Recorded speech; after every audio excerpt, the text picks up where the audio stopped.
Hello, friends. Welcome back to another episode of Jonah and the Pod. Today, we have an extremely very special guest. Today, we have the wonderful Panya, who, if you don't know, is Marco has been on the podcast. Marco's fiance, due to get married in November, which is exciting. Very exciting. And I will let Panya introduce herself. Maybe just who you are. If you were to introduce yourself to someone that you haven't met before or whatever, what would you say? Honestly, you literally stole what I was going to say. I was just going to say I'm Panya. I'm Marco's fiance. I don't know. I'm really bad at introducing myself. I just start nervous speaking and then just hope that they can speak and then it's fine. But yeah, I'm 21. I go to church with Jonah. Yeah. And look, I know the intro just started, but we're going to, I guess, get to know you a bit more through testimony and stuff. What do you like to do in your spare time? If you know. I haven't been for a little bit, but I used to love playing sport a lot. I used to love running. Oh, really? I actually know that. Yeah, no. I'm terrible at short distance. Cannot run to save my life. But I used to love long distance running. And then tennis, stuff like that, swimming, just sport stuff. Or just hanging out with people, going out to the beach, just socializing. Yeah. And then watching TV. Literally. Extroverted, huh? Huh? Are you extroverted? I'm a bit of both. I'm I get nervous talking to people, but I'm really good at faking it. So I'm really good at going up to people I know nothing about and speaking to them. But then when I know someone a little bit, sometimes I'm just so awkward. It's because you've done all the small talk stuff. Yeah, exactly. It's what do I say now? Please give me something to go off. But yeah. All right. So I think we've done the basic intro stuff. I think we can just get straight into it. Sounds good. So I'll throw the mic over to you. Okay. You can talk about however, I guess how you came to know Christ and whatever I guess entails in that. Yeah. And then I'll probably ask questions on that and kind of stuff. Okay. I'll leave it to you. Okay. How I got to know Christ. It's very not typical, but I didn't have a crazy childhood upbringing kind of situation. I was raised in a Christian household. My grandma still is a very strong woman of faith. She was very bold in her faith. As a kid, I was honestly kind of embarrassed by it. I was wow, she was so she wasn't ashamed of it. And we were oh wow. But now obviously admire that a lot about her. So she very much taught us and raised us up in the faith with my parents. But I think I was probably 11 to 13 around then when I actually figured out kind of for myself. I wasn't relying on my parents' faith to be oh yeah, I'm a Christian. I was no, I started actually understanding who Jesus was. At 13, yeah. I honestly, it's not it was a pivotal moment that I can remember being oh yeah, I know Jesus and stuff. But I would have been around that age because then I got baptized, I think around 13. And honestly, I probably didn't even completely understand what it meant at the time, but I did decide for myself. So yeah, I was raised in a Christian household, and then obviously life happened. Life got a bit hard. I grew up in church. I think year 5, year 6 was when, was that 13? Around then. In year 5 or 6? Year 6. 11, 12. Yeah. Okay, it was around then when I actually became a proper Christian. Yeah. I was going through a really hard time, obviously every 12-year-old girl. And I... Yeah, sorry, Jonah. I actually started going to youth with my older sister, Paris. And they let me go a year early. Sorry. They let me go a year early because it was known that I was going through stuff and I kind of needed church at the time. And my youth leader, Emily, really took me under her wing for 4 years and just mentored me and led me. And she's very much a person I would thank for my faith because God definitely used her in my life to point me to Christ when everything else felt it was kind of falling apart. And then I just stayed in church for a while. Life got hard again, which it does. And then I went through a period of time, I remember. I can't remember exactly the order of events because, like, it was over time, but I was dealing with, like, I was feeling really lonely from people and, like, disconnected. And then I remember at a point in my life where I wasn't only feeling disconnected from people, but then I started feeling disconnected from God. Was this during school time? Or? During school. Like, I was probably in, like, year 10, maybe. And then obviously, like, feeling disconnected from people was a lonely feeling. But then, like, when you feel, like, distant from God, like, it's just an overwhelming feeling. And I remember I wasn't sleeping for, like, it wasn't even that long. It was probably, like, a week where I just wouldn't sleep. Or, like, I would try and go to bed and I would just, like, be so anxious that I could never sleep. And my sister's husband now, I, like, responded to a message to him at, like, 3 o'clock in the morning. And he was like, "Why are you awake?" And then I was yeah, honestly, I don't even know why he was awake. But he was like to me, like, "Why are you awake?" And I was just like, "Look, I can't sleep. I'm really anxious. Like, I'm feeling distant from God. Like, I don't know what's going on." And I remember, like, he started sending me, like, worship playlists and just being like, "You need to listen to this." And then, like, from that night on, whenever I'd go to sleep, I would play that worship playlist. And, like, honestly, like, kind of, like, instantly, like, I started sleeping better. Oh, wow. And it was, like, it was crazy. Send me the playlist. Yeah, honestly, I don't even know if I have it now. I would ask him, but, like, it really helped because it was, like, I felt like my brain just wouldn't stop. And then, like, when I started, like, listening to worship and just, like, kind of, like, declaring it over my life, like, it sounds cheesy, but, like, honestly made such a difference and really helped me. But then, yeah, stayed in church.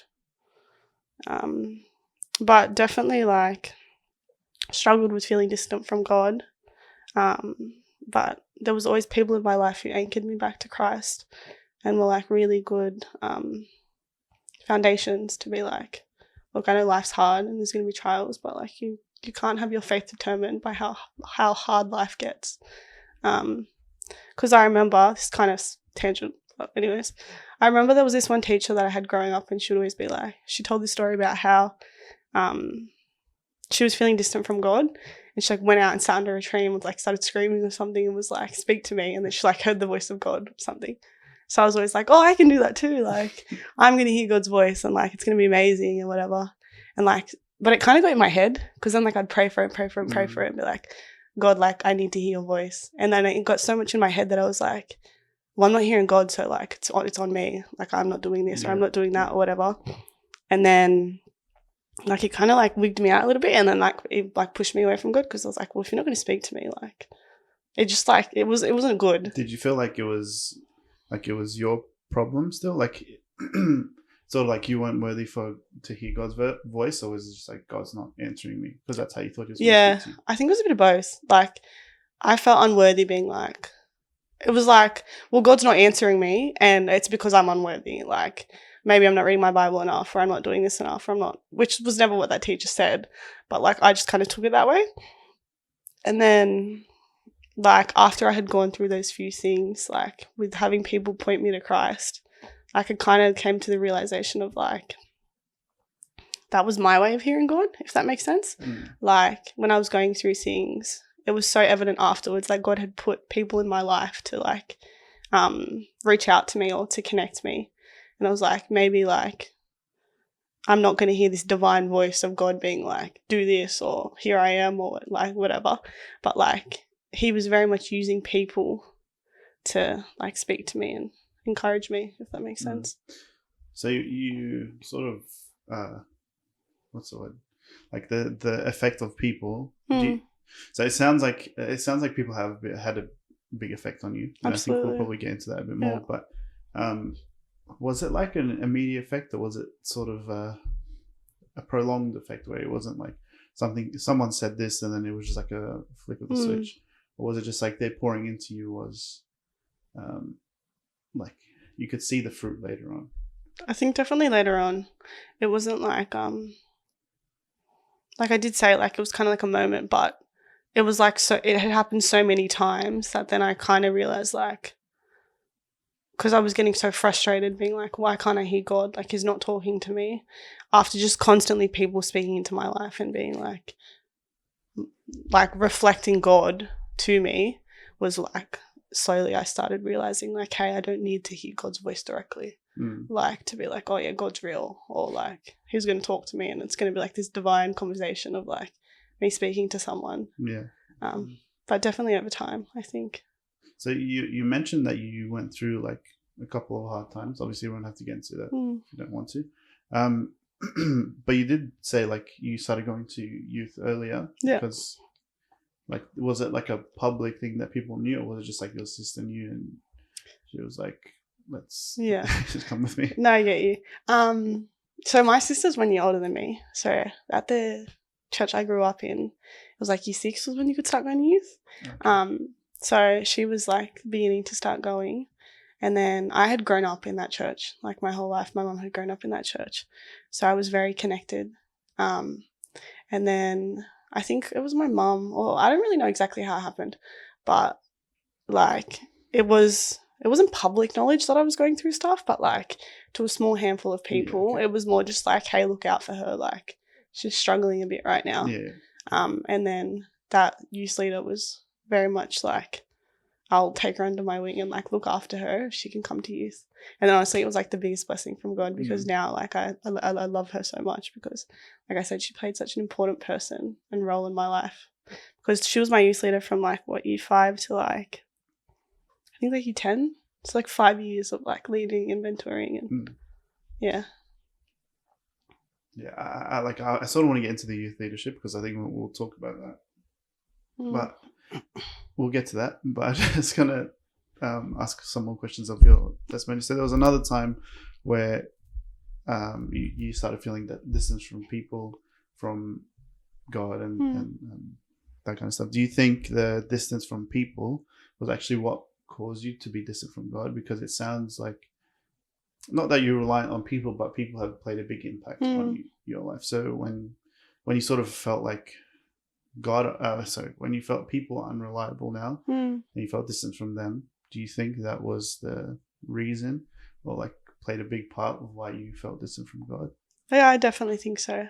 I still am, like I still struggle with it, but I feel like I was very much like, for not being an extrovert, like I do need people's, like everyone needs like some sort of validation, I guess, if that makes sense. So like I always felt like, especially when I was younger and going through stuff, like I always felt like I needed people around me. There you go. Oh, that's fine. You can keep going. Yeah, I always felt like I needed people around me to like not give me attention, but like feel like loved and important. Guys, this is strange, I know, but we have a sponsor for this video. This is our first time I've ever done this, but JATP Apparel. So everyone, please go to jonahandthepod.com if you want to buy some jumpers like this or shirts. We have the Jonah and the Pod. We have Glory Awaits. We have Glory to Glory. Or you can follow on Instagram, jatp.apparel. Go to jonahandthepod.com to buy. Just do it. I know it's a weird ad break. Who would have thought? But we're doing it. So go and go buy it, and then come back to the episode and listen to Panya speak some straight heat. All right, go. So then, like, when I started feeling disconnected from people, it kind of, like, rippled into, like, well, I'm not feeling any, like, love right now, so God's left me too, if that makes sense. Yeah, okay.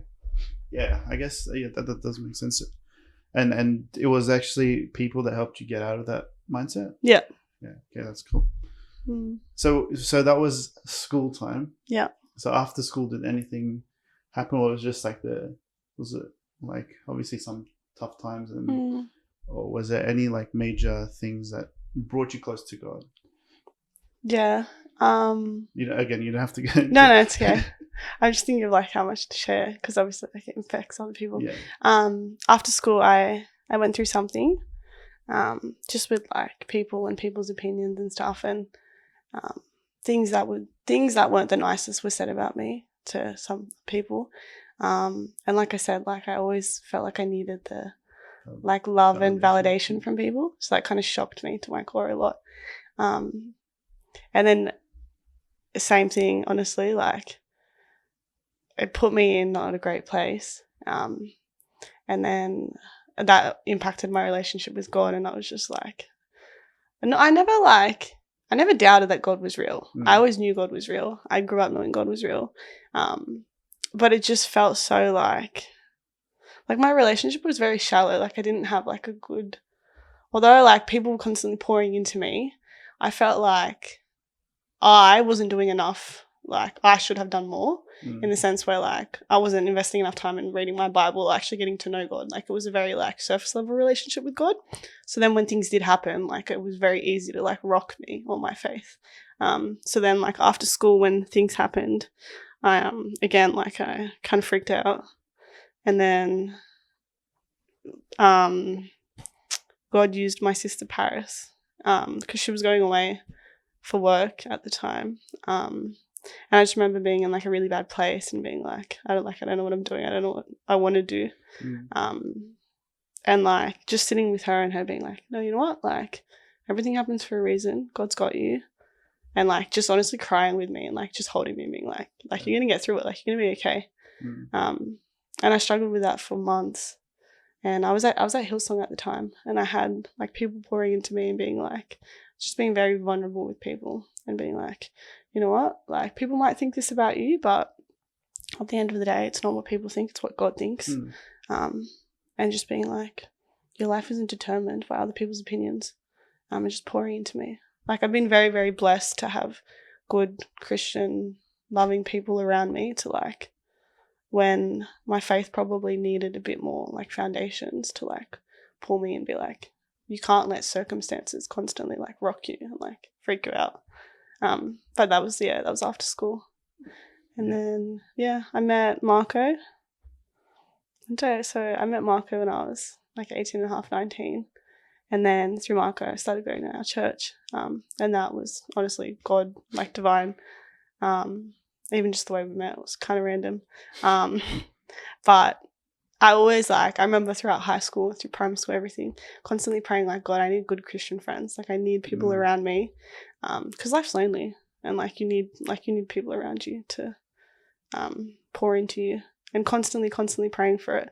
And then like when I met Marco and started going to church, it was an answer to prayers. Because like finding young people that were like just going to fill your cup and like, and not only just fill your cup, but be like, hey, like you need to do it yourself too. Like putting you like in your place, kind of being like, well, open your Bible. Like, how about you read it and like see, like being like, oh yeah, I should do that. But yeah, that's cool. So do you find yourself ever falling back into that sort of the trap that you fell into before, where you didn't feel, I guess, validated, which would affect your relationship with God? Do you ever feel yourself falling back into that? Sometimes. And how would you get yourself out of that? Honestly, worship is like a big one for me. I realized when I started going through things, like especially after the whole playlist thing that I mentioned, just playing music and like declaring it over my life. Like when I would go through something hard, I found something that really worked for me. It was like I just put in headphones and I'll just walk for like an hour and a half, just looking like crazy, but like singing it, or like literally like chanting it in my head, being like, sing at home or just no, literally like around the neighborhood. Like I would go for like an hour and a half, sometimes 2 hours, or even just drives, being like, you know what, like telling myself, my mind's like, it sounds crazy, but it's like your mind's playing tricks on you. Like, your mind's going to tell you what like you feel and all your feelings and everything. But then like being like, well, hey, I know that my circumstances don't define God, and life might suck right now, or I might not feel validated or like loved or whatever. But like just reminding myself that it's just people. Like if I root myself in God and read my Bible, like I don't need that validation from people. I need to get it from God. And nothing I do is going to determine how much he loves me anyways. So like I felt like with people, it was very much like I was such a people pleaser, and I still am, but like it was always like I have to be the nicest, I have to do this, I have to do that to like get people to love me. Whereas then like realizing like, well, it's not like, obviously I'll do that because I want to do that, like because I want to like do right by God and do all these things. But like taking the pressure of like I have to do all these things to be loved and valued and worthy, and like if that makes sense. I don't even know if I answered your question, but yeah. Like that was kind of how I switched it with like worship and walking and just like reminding myself of those like core foundations No, and that's truths. that's very important because this is especially for me recently. I've been like my mindset has been like I've noticed, and you sort of like already know this, but it's become more aware. I guess I've become more aware of like the biggest tool that the enemy uses. Mm. Actually, I'm going to ask you, what do you think the biggest tool that the enemy uses against us?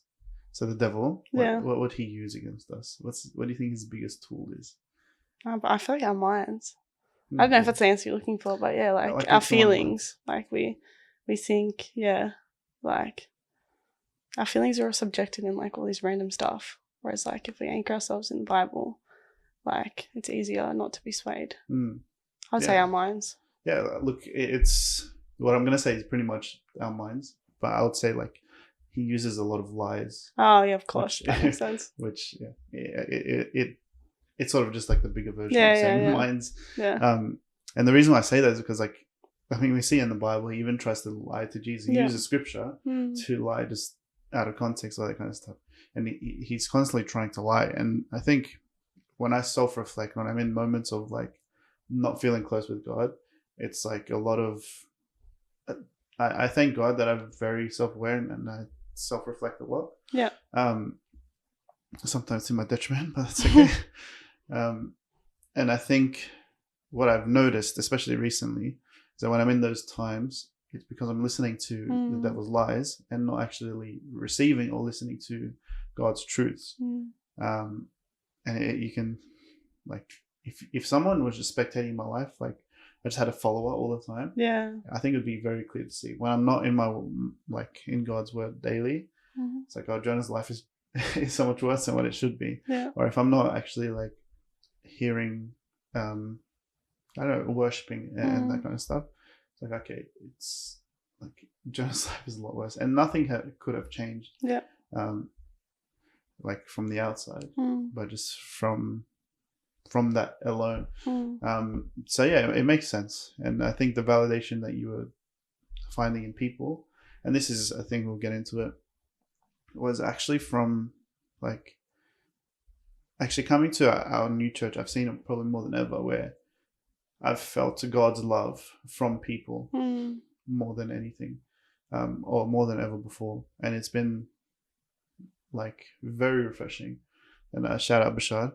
But Bashad has shown me like the reason why I specifically think of him, because he's shown me a lot of grace in certain situations and stuff, and I'm just like, if this guy didn't love God, he could have like just, I don't know, just shooed me away or said the wrong things the wrong times and all that kind of stuff. But because he loves God and he has an overflow of God's love, he was then like God used him to pour God's love into me. And that's been like amazing to experience, and I think that's probably what you were experiencing. And it's not a bad thing, like obviously it's not a bad thing, but even when you were younger and stuff, and we'll get into youth leadership, but you had youth leaders, then you had your sister. I assume you have Marco now. Marco now. Marco's good too. Marco's good. Yeah. The dogs are going off. I don't know if you can hear them. Yeah, I think it's very important. Like there's always like a how do I explain it? There's always like a I guess it's the enemy's lies again. It's like sometimes when we're doing well, and like, and then maybe we like fall a little bit or whatever. It's like, oh my gosh, I was relying on my friends too much. Yeah. But like that's fine if you're close to God, like that's what He wants from you. Yeah. Sometimes it's like, I don't want to talk to my friends because this is my relationship with God. She's like, no, that's not how it works. That's going to be a dangerous opposite. game. Yeah. It's going to be a very dangerous game. I think like I said, the devil will use anything to get to us. Absolutely. It's all these lies. But yeah, that's sorry for my little rant. But no, I agree. I was just going to say, I agree. I just had a brain fart now. No, I was going to say I agree in the sense where like I feel like the two can go very hand in hand. But I feel like the problem was what I was doing was I was I was using friends to fill that instead of like relying on God. I was relying on them and their opinions of me to like elevate my relationship with God, if that makes sense. Yeah, no, that that doesn't make sense. But even in that, like, obviously in the time, it probably wasn't the best thing. But even like because that happened, because your friends, maybe they loved you. Yeah. Because of that, now you can look back and be Yeah, like, exactly. Praise God. Yeah. Honestly, Yeah, I was so it's blessed. Cool. All right, let's get into. Unless there's anything else that you want to speak about your story, your testimony.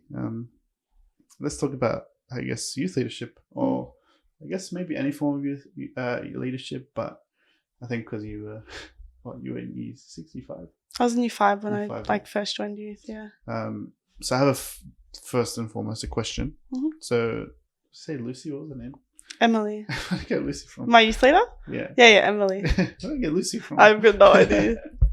So Emily. Yeah. Shout out you. I don't know who you are. She's amazing. Do you first of all, have you had experience with a bad youth leader? And a good. When I say bad, I don't mean like they taught you wrong, but maybe they just, I don't know, the care wasn't there or something. And Emily being a good, I assume a good youth leader, unless she was bad. And she was first, I'll ask that question. Okay. Have you had experience of both? Honestly, no. I've been very lucky. I've been very blessed. Sorry, the hiccup. With having really good youth leaders. There was definitely obviously like more I connected with. But it was never like, I never felt like they didn't care or like, it was just like, oh, you're just another youth kid, like, go away, you're annoying. No, I was very, very blessed. And like, I've been to a few churches, and served in a few churches, but every church I've been in, I've been very blessed with good quality, like, youth leaders.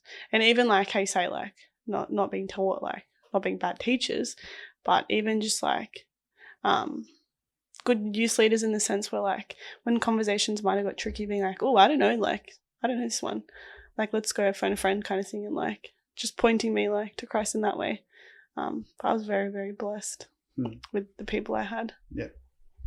that's I just, the reason why I asked the question is I wanted to sort of compare why would someone be good, why would someone be bad in youth leadership. I know people will be like, because it sounds a bit like offensive to say this stuff, but it's realistic. It's life. 100%. Not everyone's going to be good. So I'll ask you, since I guess you can still probably answer, but I'll ask you rather than the bad part, what makes a good youth leader? A good youth leader?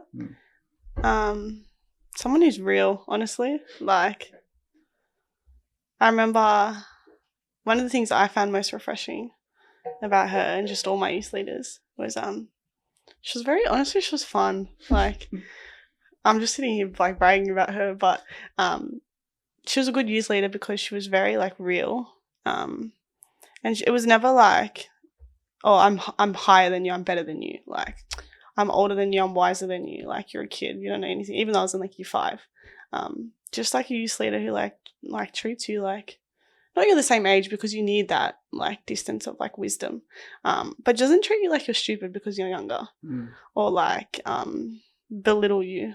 Like, just fun and like real, and like won't shy away from like awkward conversations of like, hey, like, what are you going through? Or like, even if you don't want to tell me, like, I'm still here for you. Like, life might suck right now, but like, you always have a friend, even though I'm older than you. I think that's what makes a good youth leader. Because I feel like we're all really good at like pretending and faking being this perfect Christian, or being like, yeah, I read my Bible every day, or even if you do, like, I do this and I do that, and like I'm great. But then like then you don't need God's grace, first of all, if you're perfect. And then like you just feel distant from them because it's like, well, I'm never going to be on that level, so I can't approach you. But yeah, just like being approachable and just fun. I know I said that, but yeah. No, it makes sense. Being fun is actually a big one. Yeah. I think what happens, look, I'm a youth leader if you haven't known, but what happens in my life, I guess, I used to think that it was very not fun. And it's because people probably told me that I wasn't. It's pretty boring. And so sad. No, but like it's because like I don't do the usual fun sort of thing. I'm just a bit abnormal. I'm just thinking of, sorry, side tangent. I'm thinking of that TikTok video you showed me like 2 weeks ago of you doing a backflip and like almost breaking your neck. I'm like, you see that and you're like, it's not fun. It's not fun. I'd die. Oh, sorry. Continue. That's fine. That was probably like, yeah, that's I don't know. Everyone's going to be like, why are you doing that? But that's fine. You don't need to see it. No, like back in the day, because I don't like the beach. I don't like parties. I don't like dancing, all that kind of stuff. And I think that's like the usual like, oh, if you don't do that, you're boring. Yeah. So I used to always think I was boring, but I think from even youth leading, it's just, I would say you do have to be maybe a bit of fun. Yeah. But also it's like just be willing, I think. Yeah. It's like the big one. And people, like, kids are smart, even like they can tell if you're faking it, they can tell if you're real. 100%. I think even being like vulnerable, not extremely vulnerable, because obviously there are things that you don't want to see. Yeah. And we don't want them to see. Yeah.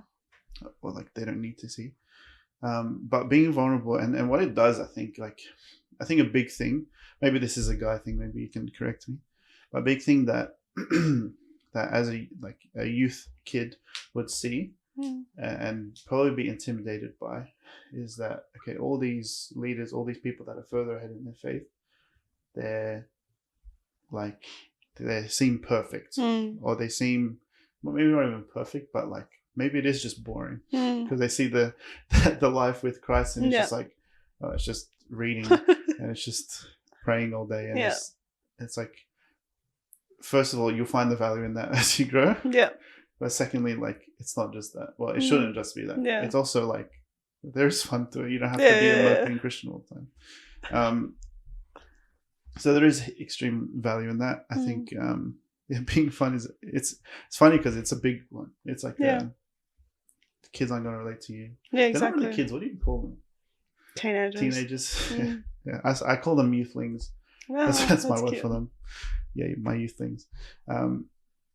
But honestly, like, they're not going to relate to you if you're just like, yeah, exactly, like a small talk. Yeah, let's actually talk about something fun.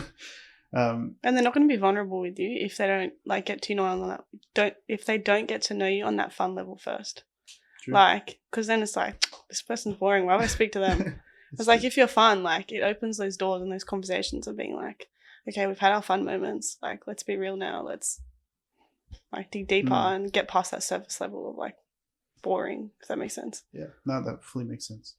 I have another question. And maybe this will take some self-reflection because you probably may have not even thought about this. But what was it that apart from her being like there, was there something like a technique or a strategy that she used to actually get closer to you? What was it? Did you bond over something first? Did you just hit it off? Or it probably takes some self-reflection. Yeah, I just need to think for a second. Because I as she thinks, I'll talk. Because as a youth leader, and like literally went from youth straight to youth leadership. I think I was very self-aware of like what was going on, and what I was doing, and that kind of stuff. I was never manipulative, but I just understood like how to actually reach them and like how to get. And for me, and maybe this will help, like if you guys know Antoine and you don't know Jason, but like those guys, I got close to them through gaming. So I found a commonality between us, and I just capitalized on it. Like, okay, we both like games. And then I remember the first. I don't think you can do it these days, but I remember the first time Antoine and I we got along. It's gonna be upsetting, but it was the day of like a funeral of someone close to Antoine, and I was just there for him. And then afterwards, I was like, "Look, we can just come over. We can play Fortnite." I think it was me, another youth leader, him, and Again, these days you cannot do that. No. Back then it was okay. Not anymore. And we just chilled, played Fortnite, and then from then I was like, "Oh, let's play PlayStation together, whatever it is." And that's how we built connection. Wow. And it's been how long am I now? 7 years, 8 years now. Oh wow. And we just traveled to Port Macquarie together. Like we're actually good friends rather than youth thing and youth leader. So I don't know. I'll go back to you if you can think of anything. I definitely agree. I think that's how she did it with us too. Because in my youth group, it was me, my sister, and my cousin. So my cousin every now and then, but she was kind of at the beginning as well. And my youth leader would I don't know, did you ever play Jungle Speed at camp? No, we never played it with you. We used to do these random church lock-ins where I don't even know if you can do it now, but no, you probably could. There'd be one random Saturday in the year or something. We would sleep over, no, I think it was Friday, we'd sleep over at the church, and then it would just be the upstairs area with 30 kids or something and a few leaders, and they would lock the doors of the church, and she would get us to sit in this massive circle and play this game called Jungle Speed, and we'd get so aggressive and competitive, but she would just use games like that, board games, or then she would invite us to her house, which again you can't do now, but and we'd just she'd be oh, bring Jungle Speed, and then we'd just play that, and then when you get I don't know, when you get competitive with each other, you just get closer to each other. And yeah, she would, Paris, my sister's so competitive, and I have this one vivid memory of we were at her house, and it's this game where you get the same cards and you have to fight for this token thing in the middle, and then we're full going at it, just it was the funniest thing of our lives. We were all dying, we're all 14, 13-year-old girls laughing, but she would just have so much fun with us through games, and it was fun. And yeah, it's really interesting because I've had probably so many games nights or so many different days where I've played games and stuff, and probably you have as well. But there's probably so many that you don't remember. Yeah. But it's interesting because you remember that. Yeah. Because it's for her it was just she's probably just having fun and she cares about you. Yeah. And whoever else was there. And the same thing for me. The reason why I remember the thing with Anton is because I think it was the podcast that I recorded with him made me remember oh yeah, that was the first time we proper hung out. Oh yeah. Yeah, and I was just these key moments for someone else. Maybe it's not extremely key for them. Yeah. But it's because their willingness to care and to love you and stuff it's so impactful, and you probably didn't realize at the time. Yeah, no. You definitely didn't realize at the time. No. But I mean, these fruits and the labor that she put in, you can see the fruits of it eventually. Absolutely. I know, absolutely. Yeah. So that's that's so cool, I guess. So yeah, so you say fun, you say obviously being vulnerable. I'm trying to think, is there anything else that that would help youth leadership? Because I have other questions, but we'll get there. Is there anything else that helped you or that you would? I think another one would just be reaching out, because how I said, I kind of started going to youth when I wasn't going through a great place. So then when you're not there at weeks, being hey, are you okay? We missed you, or because when you're, especially when you're young, you're oh, someone recognized I wasn't there, someone noticed, and it makes you feel important.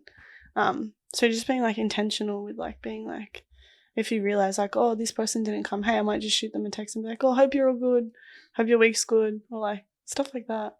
She would always reach out and be hope you're doing okay. Yeah, that's the big one. I think that's all under it's just caring. I think when they see that you care, it makes the biggest difference. Absolutely. Because you don't really know what they're going through at school. Maybe they're loving it, maybe they're hating it. Yeah.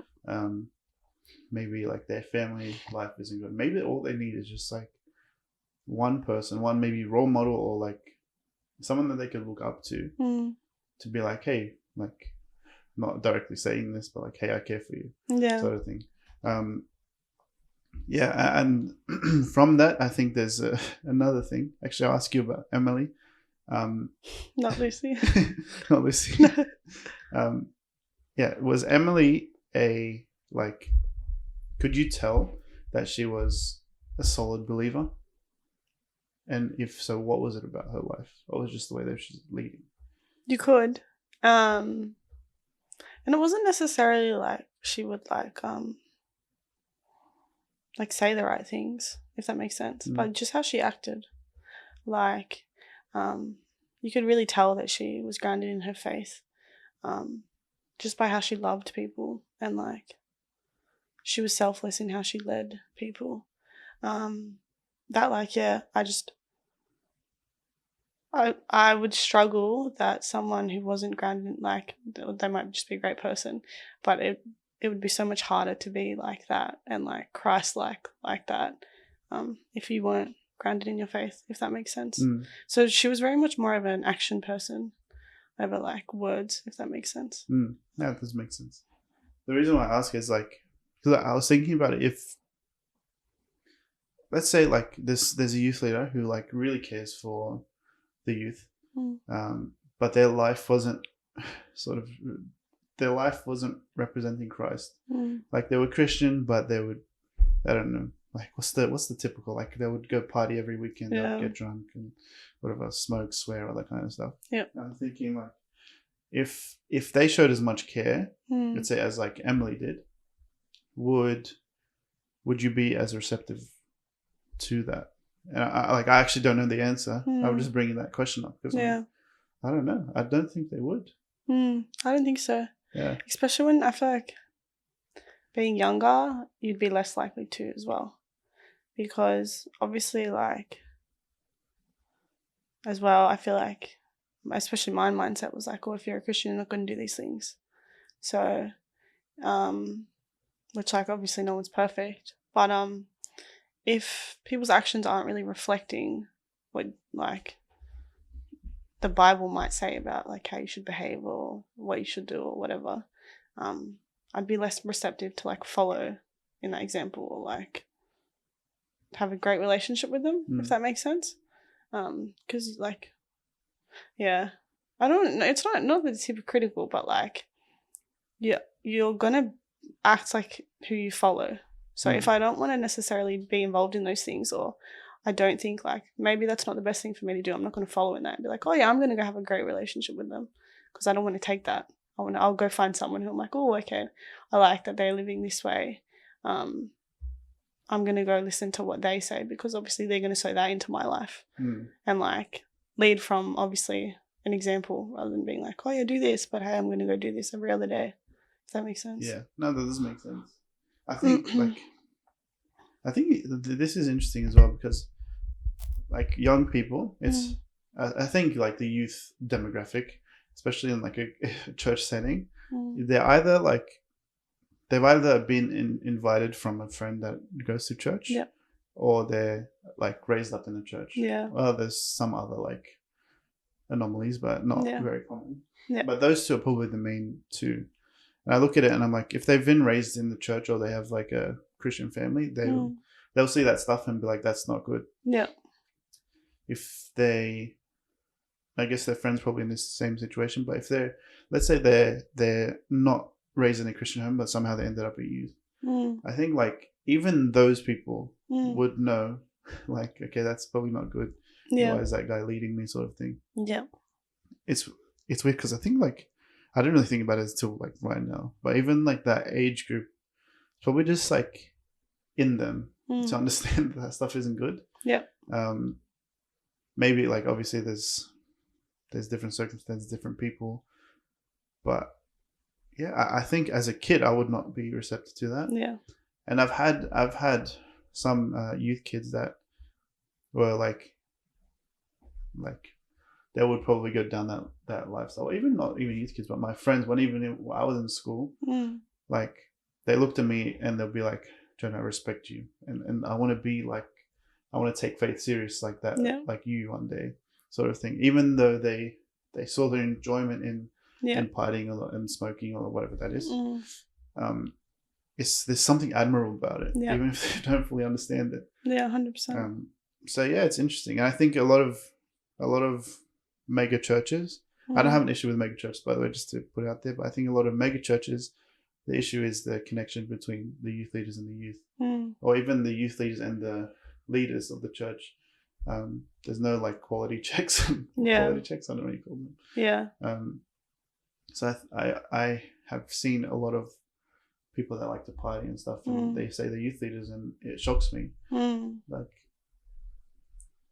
because surely there's like a standard that you have to uphold, and not for your sake, or for your sake, but more so for the youth's sake. Kids, that you're leading. Yeah, so it's very interesting. But youth leading is very important. Absolutely. Just on what you said, it's interesting what you said about mega churches, because like I said, like I went to Hillsong for a few years and I was a youth leader at Hillsong. And like it definitely is like going from like being a youth leader at Hillsong to like being involved in youth at our church. There is like a very obvious difference because of the size. And it actually is like it's a lot harder to be connected with people because it's so big. But that's why like it was fun as well, because like we would break up into like small groups and tribes and stuff, like being more intentional with people, because you're like, when you're at church it's just like people everywhere. But then being like, it was the fun of being youth leader was like, if I was a youth kid, being like, wow, there's everyone around me, but like I know that these two youth leaders will have my back. It's like it was fun in that sense, being like just being like mindful of being intentional, and like being involved, because you would be like, you'd hang out with them like 3 days a week. Like it was a massive church, but like we'd be so invested in them.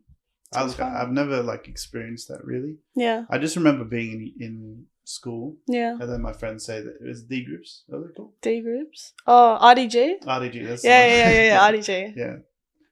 They would say that RDG, and like they'll name names of people that were in my school but in like grades above. Yeah. And I was like, what? It's they're like, youth how do you leaders? know? Yeah. Like they're youth leaders, and like because I know what like my brothers may have been in their grade, that kind of stuff, and I know what they get up to, and I'm like, this is crazy to me. Yeah. Because the youth leaders at my church, there's like a standard to uphold. And again, I'm not trying to be judgmental. No. These are the youth. Like these are the very important people that we taking care of. Yeah. So I would want I'm not gonna say best, because I'm definitely not the best. Yeah. But like, I would want people that do care and aren't there just for the fun of it. But like, I don't know. And are willing to sacrifice. It's not even sacrifice, honestly, but like willing to sacrifice the things that might be fun or like cool. Because like you said, it's kind of like that standard of like, well, maybe everyone else around me thinks that these things are great to do. But if I want to lead and lead well, and serve God in that capacity, like I need to make sure I'm leading by example and I'm doing or not doing certain things. Because it's so important, because obviously like you're going to copy what you see, and leading the youth is such an important, like the next generation. I'm saying that as if I'm like way older. I'm literally 21, but like it's sowing into the next people. Yeah. Like, so you have to be well. It's massive. Like there's like, I don't know who's coined this term, I guess the Bible, but there's a term, I just know it from Lecrae. But he has a song and it talks about like, it's called the disciple cycle. Oh, okay. I want to find the lyric, but I forgot what song it was. Wait, just Google the lyric and it'll come up. Oh, my phone's over there. Pretty much it's saying like, I'm here to make disciples, to make disciples, to make disciples. Oh, yeah. Disciple cycle. Oh, okay. And it's just, that's literally what youth leading is. It's to actually like make these youthlings into leaders. And whether that's youth leaders or whether that's, I don't know, whatever kind of leader. Even if it's a leader, it doesn't have to have a role, but they need to be able to lead, and they can disciple now. Yeah. And then that's how like I can reach Antoine. Antoine can reach his group. His group can reach their group. And it's just like obviously it doesn't start with me because I've had people pour into me, but let's say like it starts off like with me, and then it branches out to, let's say, 2 youth kids, and they have 2 youth kids each, and then they have, it's just like it's like a ripple effect. Yeah. And it just starts from one person. Yeah. And that's a youth leader usually. Yeah. And that's the mentality I have as a youth leader. And I think I've always seen myself as someone that works well with building up Christians. I think that's what youth leading is. Absolutely. Is like it's where I feel gifted at, because like that's what I care about, is like these young people that sort of don't really know where they're going in life. Yeah. Maybe they do, but like mostly they don't really understand it. Yeah. Maybe they just need some guidance. Maybe they just need a push. Yeah. Some people don't know, but like that's where I feel gifted, and that's probably where Emily felt gifted. Yeah, definitely. And it's a hard job. Say job, but it's hard role, but it is extremely important. I remember, do you know Francis Chan? Oh, I'm not sure. You know the preacher that everyone knows this sermon, if they know Francis Chan. You know the analogy of like the long rope, and then oh yeah. And so the analogy of the long rope, and there's like the handle of it is where we live, life on earth, and the rest of it is eternity.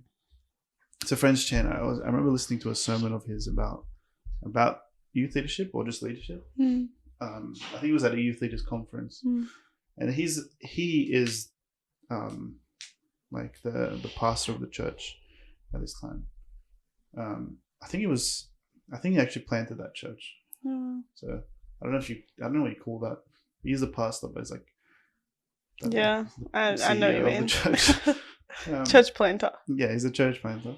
And he gets up, and the first thing he says is like, youth leading is hard. And he's like, I did youth leading for a year, and it was so much harder than planting a church. Oh wow! And I was like, what the heck?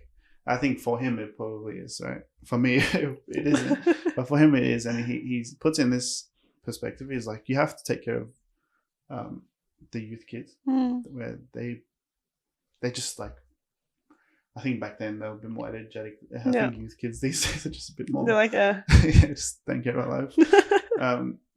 They're more like energetic, so just chaotic. So you have to deal with these kids. Yeah. Then you have to deal with the leaders of the church and make sure you're upholding a standard of youth leadership, but you also have to take care of parents. It's like, this is so hard, and like honestly, from experience, like ticking all three of those boxes is like so difficult, because like with the kids there's like you can sort of approach it a certain way, and like from youth leadership and experience, you'd be like, mostly kids will enjoy this and they'll get the most out of this, but then they all have different parents, and the parents are like, they all parent their kids differently. So if we did this in a certain way, one of the parents might be upset that we do it. You know what I mean? And it's not a bad thing, but it's just like, it's hard to cater for all of that. And then you have the church leaders where like we have this sort of we have to do this within these barriers, and now it's even getting harder with all the rules and the governments and all that kind of stuff. Safe church. So if you're a youth leader out there, don't be discouraged. I know it's hard, but it's worth it. Absolutely. It's very much worth it. And it impacts people more than like you realize. Hard. Very much so. Absolutely. So this was you being youth led. Yeah.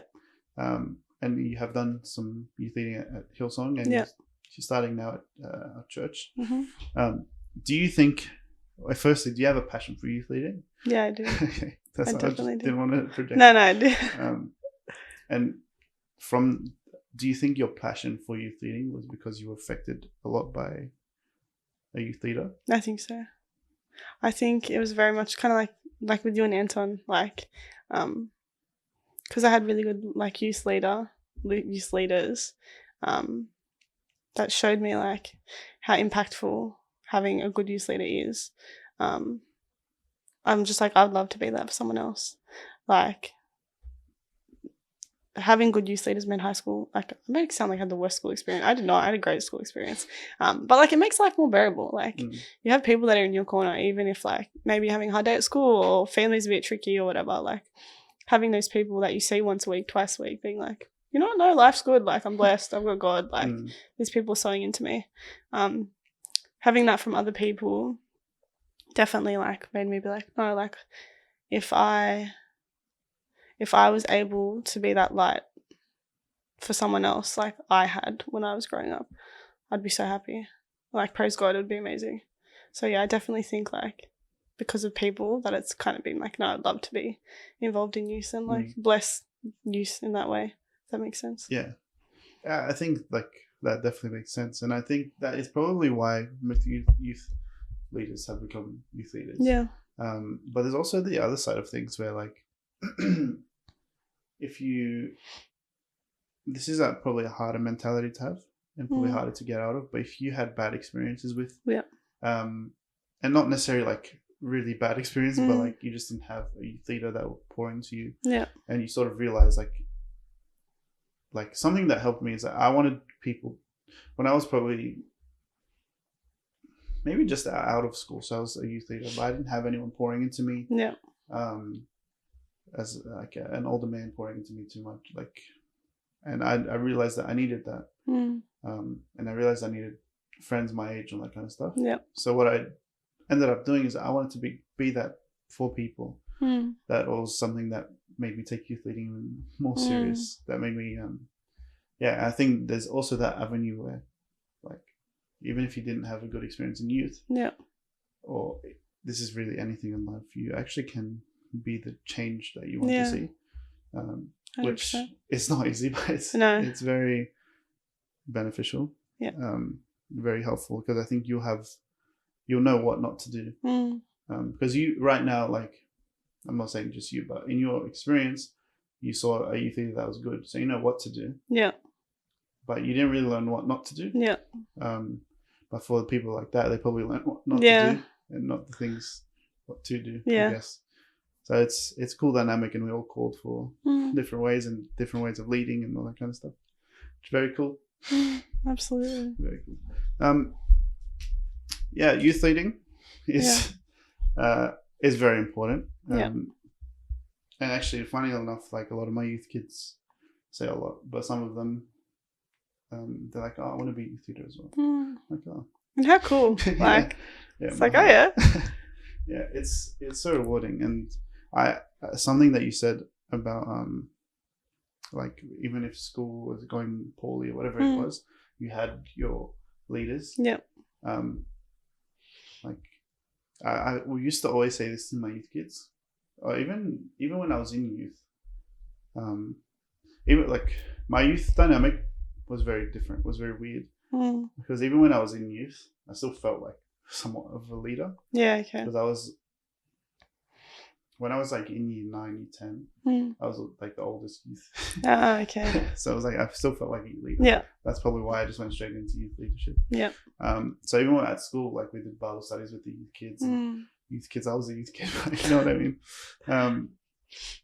And I used to always say to them, I was like, look, there's people at school, like, you have friends and stuff, but your friends and family at church, hold on to them. Absolutely. Because, like, those are the real ones. And you can really feel it, because it's like, I think at school, it's what benefits me. I had a bad experience at school, so maybe I'm being a negative one. But at school, it's like, what can benefit me in school and my friendships, and how am I going to have the most enjoyment? I don't really care for these people, whatever. But at church, it's like, you all have one goal, one mind. I think that's what the benefit is, I guess, of having church family.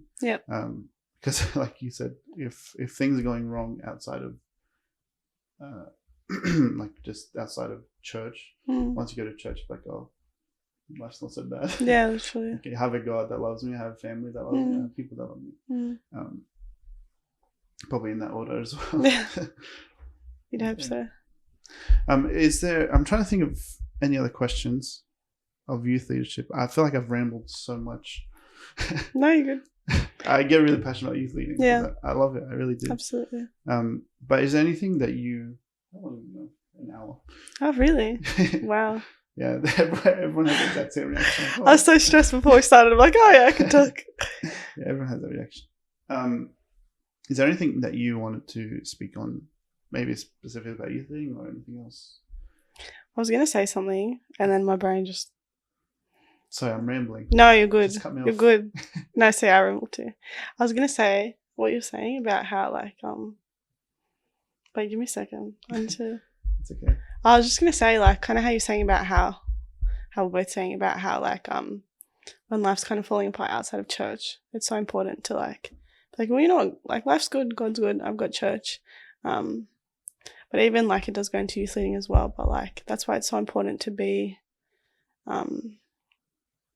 like a good leader, because then you have like, I know I didn't necessarily have it, but I did hear a lot of like friends who had experiences where like life would suck and then they would go to church and it would just like they'd be heartbroken because people would be super hypocritical or like judgmental or like just not the best people to be around. Yeah. And then it would kind of turn them off the faith of being like, well, if this is what God is like, I want nothing to do with this. So that's why it's like so important to like live life like according to that and according to the Bible, because like you might be the only like sense of God that they have in their life or their experience. And then like I would be heartbroken if someone like didn't meet a Christian and then spoke to me and then was like, yuck, like stay away from me, I want nothing to do with you. So that's why as well, like it's so important to be careful. Yeah. Thank you for bringing that perspective up. I know I've just been very like excited and one way of thinking, but that's a very good point. Sometimes youth kids don't like youth. Yeah. Sometimes they hate the church because, I mean, I wouldn't blame a youth kid. There's a lot of avenues to blame. Yeah. The church is probably one of them. Maybe their church isn't taking care of them. Maybe there's no enough youth leaders. What, I don't know if you would have I don't have an answer, but what would you say to those kids or those youth, the teenagers? They get let down by that? Yeah. What I would say, which is obviously what I was not doing for a long time, would be like, don't put the weight in people, because obviously people are going to let you down. Like, we're not perfect. And obviously, like, if we were perfect, we wouldn't need God and we wouldn't need God's grace.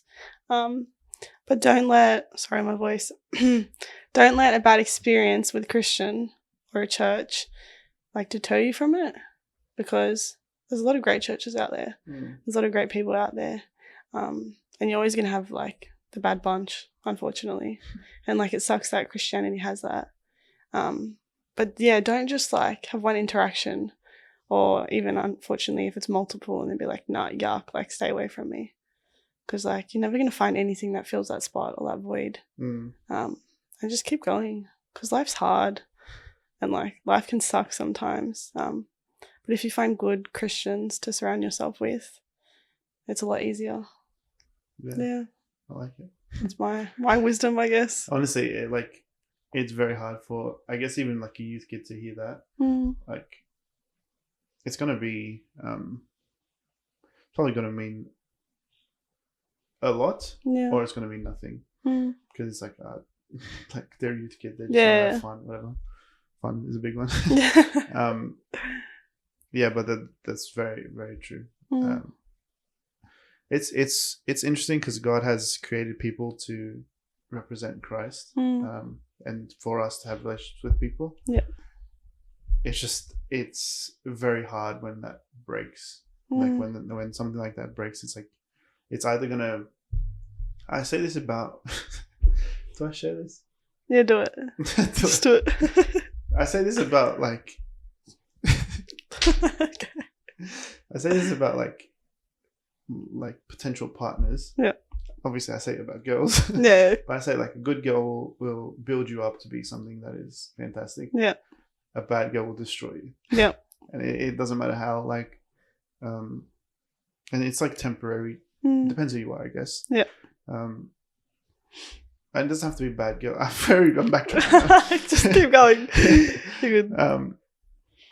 Just a bad situation with a girl and a good situation. Maybe that's the difference. Yeah.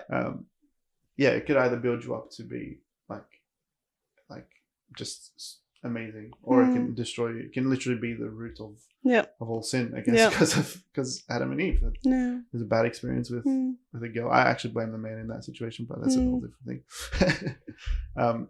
Or anyway, there is. Also, like, no, keep going. It's interesting. Yeah, and a good situation with I mean, a good girl a good situation will build you up. A bad situation will destroy you. Yeah. And I think that's probably similar with I guess church or leaders or friendships or whatever it is. Yeah. Because we are so reliant on friendships. We're so reliant on relationships with people. Because God has put that in our lives. Absolutely. But then again, like we need to find the balance of having a relationship with God first. Yeah. And then having that sort of boost that relationship with God as well, like our friendships and stuff, which I think is very, very difficult, even for us, but especially for youth kids. Yeah, that's what they're like. Like if you think about school, it's like, how am I going to make friends? Yeah, like usually kids aren't really thinking about their grades. Actually, I didn't think about my grades. People do, I didn't. But people are thinking like, yeah, how am I going to make friends? How am I going to enjoy this time?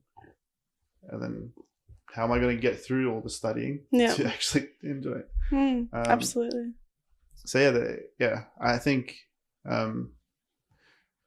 just if you're not aware of this, if you're in school or if you're past school and maybe there's a teenager that you can pour into or something, don't just let it like slip by. Yeah. Actually do something about it. Absolutely. Or talk to someone. Yeah. Well, I don't know, do something about it. Yeah. Yeah. And be okay with being uncomfortable. Like I was saying, like sometimes like speaking, even if you're like a youth leader and being like, sometimes like, oh, like I don't feel like great today. I don't know if I want to go speak to this kid, but like sometimes just step out and be uncomfortable, whether it's in like any situation really, because like you can get the biggest blessing from that. And like you don't know what impact that can have on someone. Like how we were saying, like it's such a ripple effect. Like maybe like if say one of my leaders decided, no, like sack it off, life's too hard, they're too annoying, I'm not going to do it. Like maybe it wouldn't have blessed me, and then maybe I wouldn't have been able to bless one of my girls that I was leading earlier, or like it can just stop so many, like obviously God's will is going to happen regardless, but like it can stop blessings if you're like too like, no, it's uncomfortable, I don't want to do this. Yeah. It's like we're not called to be comfortable. Yeah. For real. There was like, actually recently, there was a week where it was a Friday. I was really not doing well mentally and whatever. But I'm a youth leader. I got commitments. So I went, I always love youth, even when I think I'm going to hate my life and whatnot. I always love it. But there's actually like, it's funny when God uses you in those moments. Yeah. When you're like, I'm not even ready. Like a terrible week in sin, whatever it is. Yeah. Then you get there and then like, there was a situation where someone asked a question. They were being vulnerable to me. And I just said what probably I think I should have said. And they're just like, Jonah, thank you so much. That helped so much. And I was like, man, like I don't deserve to be used right now. Yeah. But God is just so gracious to us. Like the fact that I get to be used for God's kingdom is like a major blessing. And I think we definitely take it for granted. Absolutely. But honestly, we probably flip it as well. We think like, I think, I don't know how to even word this, but we're being used by God for his kingdom. Yeah. But I think sometimes we think it's like God needs us to do his work, sort of thing. I don't know how, like, I don't know if I'm making sense, but do you understand like the mentality difference? Yeah. Of like, God is allowing us to be used by him rather than God needs to use us. It's like I get what you mean. Mentality, right? I think sometimes we think, oh, God needs us. Yeah. It's like, no. God is actually wanting. We need God. Who was it? Oh, actually, Anton, funnily enough. I spoke to him the other day about like potential youth leading and stuff. And he's like, I'm just exposing him. But he said, yeah, I just want to like, I like the Bible studies because I want to learn, and I think I still need to learn and grow. Yeah. And I was like, but you'll grow more than when you're youth leading, or whatever. Because it's honestly like, you have people to think about when you're even alone at home. Like you're setting an image, like you have to hold integrity. People Yeah. see right through you. Yeah. People genuinely see right through you. And these youth, like these teenagers, aren't dumb. They're not dumb. They're very smart. They're not Too dumb. smart sometimes. Yeah, like they might seem like they don't know anything, but man, it's in our human nature to understand, like, yeah, that person is fake or whatever. Yeah. I don't know, but just I hope we have pushed the importance of youth leading. Yeah. And quickly, what you reminded me of, I think the biggest like deterrent, if that's even the right word, would be like, and why not to do like leadership or youth leading or serving in a church capacity. My biggest one for ages was like, I don't know my Bible enough. Like, I'm not good enough to be a youth leader, or I'm going to be leading these kids. And like, what if someone asked me a question? I'm like, I don't know. like I was so scared of being like called out or being like you're a fake Christian because you don't know like every single thing or whatever. That I was like, oh, maybe like coming to our church when I was like, oh, would you be interested in like serving in youth or whatever? For a second in my head, I was just like, oh, I don't know. Because like I'd been out of youth for a little bit and I was like, oh, I don't know, like if I'm like good enough to do that. And then I spoke to someone and they're like, well, obviously, one, we're all not good enough anyways because like you're never going to be good enough. But also it's like it's selfish to be like, to have that mindset, because then it's like you're not blessing others with that. Because as well, kind of like you said, like you actually learn so much more by being in that environment where it's kind of like sink or swim. Like it's like, well, you kind of have to be like, well, I need to invest more in my faith, because if I'm going to lead these people, I can't lead from like ignorance. Like I have to know what I'm talking about and like be an example of that. So like being like, people being like to me, well, yeah, no, like newsflash, you're not good enough, but like don't not do it because of that. Like you'll be great. Give it a shot. Like, yeah. It's like, yeah, it's true. But yeah, I honestly, I haven't heard anything negative or positive. So neither. Not fair. The reason why is because I don't talk to like my relationship isn't invested into these girls. Anyway, I don't know why I said that. What was I going to say? Why do I speak? I don't have a podcast, but it keeps entertaining. What was I going to say? I was literally about to ask something. For a youth leader, I know you're still young. I know I'm only 4 years, so I hope I'm not patronizing. No, I'm only 4 years older, but still very young. And I think you've only been out of youth for 4 years. Yeah, 4 years. Yeah. I started because I finished youth and then started youth leadership straight away, and then did that for like 2 years, and then came to our church and didn't do youth leadership for a bit, and only started recently. So I haven't been like that long in youth. Yeah. Okay. So like from these years of experience, what would you say is maybe someone that is maybe just getting into youth leading, or maybe that's someone that's thinking about it, or maybe people, I don't know, just what kind of advice would you give that person into youth leadership? Like, yeah. I'm just thinking, what advice would I give?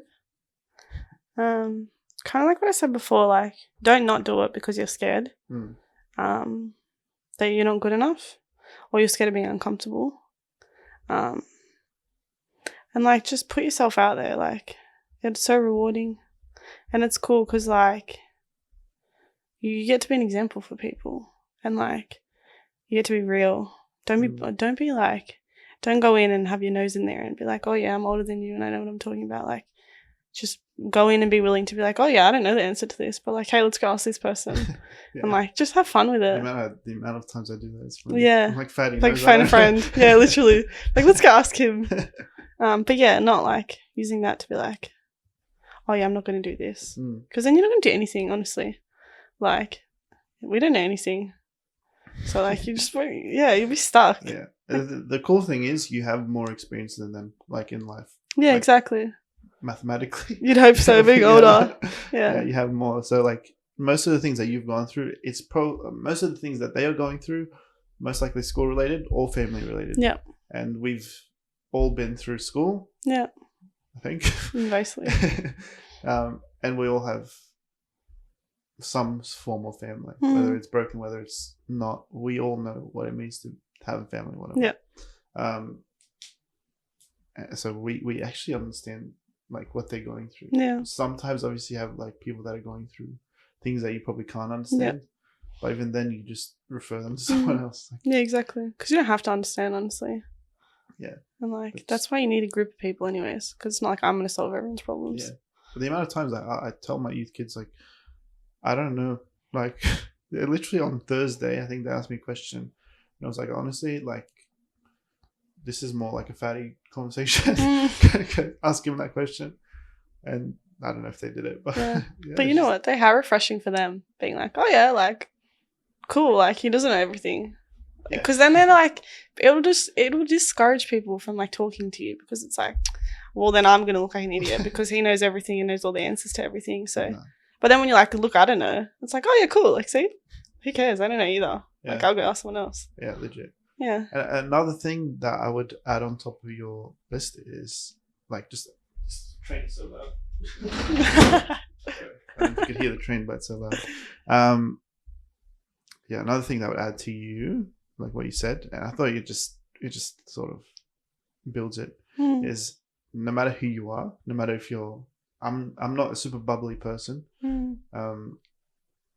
I literally used to be so awkward, like, and this sounds so rude, but Antoine will agree with me. But that's probably why I connected with Antoine and Jason and stuff like that, because like I actually understood him. I understood why he didn't want to like take part in the games. Yep. I'm using Antoine. I apologize, Antoine, if you're watching this. He definitely is watching this. You can do with it. But yeah, it's because I actually like related to him. I didn't need to be that super bubbly guy that was like, come on, guys, let's do this. Like even when I was with Word of Life, I was just the guy in the back. Like I wasn't like, we had Darian that was like super like, you know, bubbly and stuff. I'm just like, I was actually, if you didn't know me back then, but I was the biggest introvert. Oh really? Yeah, like I had 2 roommates. They were both extroverted, and like they would always invite me to go out. I'd be like, no, I want to stay home. Just like I'm in my bed. Yeah, I'm in my bed. Genuinely, I was a massive introvert. I don't know how I got that, but like no matter if you seem boring, so there are some people that are catered. I mean, there are some people that you would be more catered for. Yeah. Like I'm not into cars. I'm not into those guy stuff. Yeah. Like cars and whatnot. I don't know. When a youth kid mentions cars, I was like, it's like, yeah, I know what you're talking about. Yeah, I'm like, I honestly, I don't know what to say. Yeah. Like I have a Mazda 2. Very cool. The golden nugget. The golden nugget, yeah. But if people mention like games or anime or football or whatever it is, I'm like, that's where we can link and build on that. I said this before, but I think this is the key. Just show people that you care. Absolutely. Like, hey, did you see the game? Did you whatever? Most of my relationships with the youth have been built on that. Yeah, wow. Literally, like if not all of them, it's either that or it's just like through a friend and we just whatever. So yeah, do it and take them out to have fun. It doesn't have to be. It doesn't have like your discipleship. This is a big thing. We didn't even talk about discipleship really, but discipleship is major, and whether that's like just taking them out every now and again, whatever. Obviously, there are heaps of rules now. Yeah. But it doesn't have to be just sitting down and doing a Bible study. Like I went to play tennis with them on Thursday, and we had fun. Yeah. And then afterwards, we went for acai. Yeah. Nice. And we just like, I was talking to one of them. Questions came up. We had a good discussion. It's just simple as that. Yeah. And you know what? Like in those moments, you're gonna get more out of that, to be honest, than like maybe doing a Bible study, because like it's moments like that where you build that connection, and then it's not like a serious sit down of like, okay, let's read this and do this and do this. It's just like, ask me, like hit me, like let's go. So like they're the memories that you remember the most, like how we're talking about the games and stuff. That's what they're going to hold on to, rather than being like, I was taught this Bible verse or this Bible verse. Like it's good. me and Anton used to just meet up in Macca's, like every week, and like we try and do a Bible study. Sometimes we'll just be like, oh, let's do something else or whatever. We'll get distracted. It's like I never hated those moments. Yeah, I'd hope not. Tell us how you really feel. And I hope he didn't hate it, even though we didn't get to study God's word like we intended. It was just like I'm building a relationship with this guy, and hopefully he can grow from it, and hopefully I can grow from it. Exactly. And I've had tough conversations with him. I've had not so tough conversations with him. Like I've done it all with Anton. I'm really using Anton today, but like I hope it's been helping. And it's funny. I haven't seen the fruit be this overwhelmingly positive until recently. Like we all know Anton. If you don't know him, I don't know. He's been on 3 or 4 podcasts now. Oh, wow. How many has he been on? He's there. Oh no, you can't even see on the camera. He's been on 4. He's up there. He's been on a lot. Anyway, I believe that. He's been on a lot. I'm trying to think.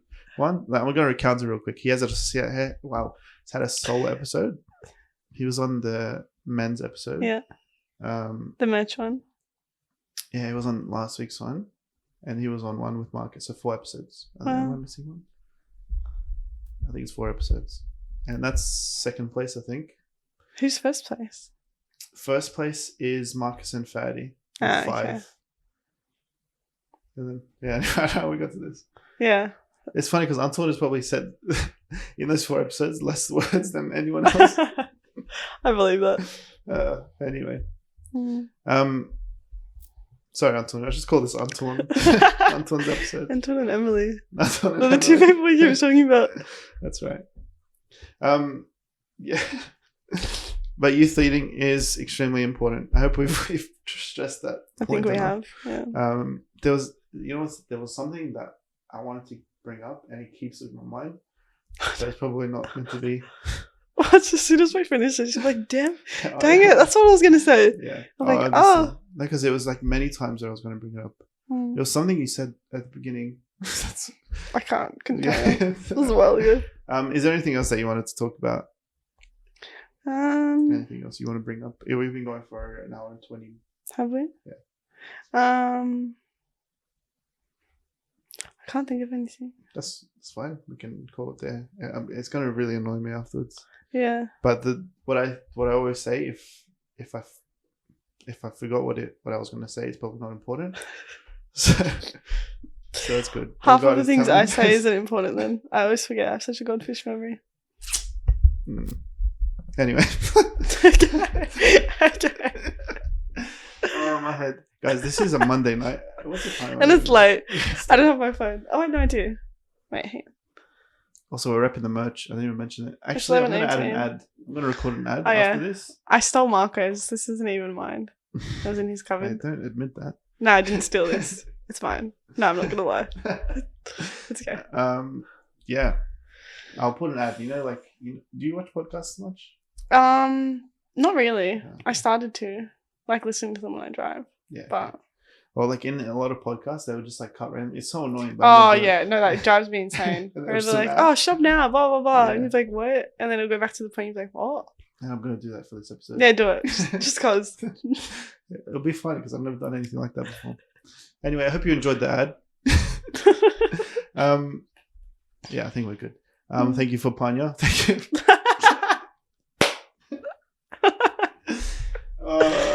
No, we're good. It's late. It's okay. Thank you for Panya. God, that's true. Thank you. Thank you, Panya, for coming on. Of course. Thank you for having me. I hope it wasn't as stressful as. No, we're good. The nerves got out. We'll get another episode with Marco one day. Yeah. He's like, when I was stressing about it, he's like, "Well, do you want to do it together?" I was like, "No." And he's like, "No, you should do it by yourself." And I was like, "Yeah, okay, I'll do it by myself." Next time. We'll get post-marriage. Yeah. Well, look, we've only got 3 months, so it's fine.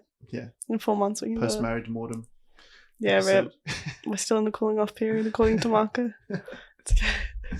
I'm excited. Well, thank you again. Thank you all for watching. And yeah, I think we're good. Sounds good. And peace.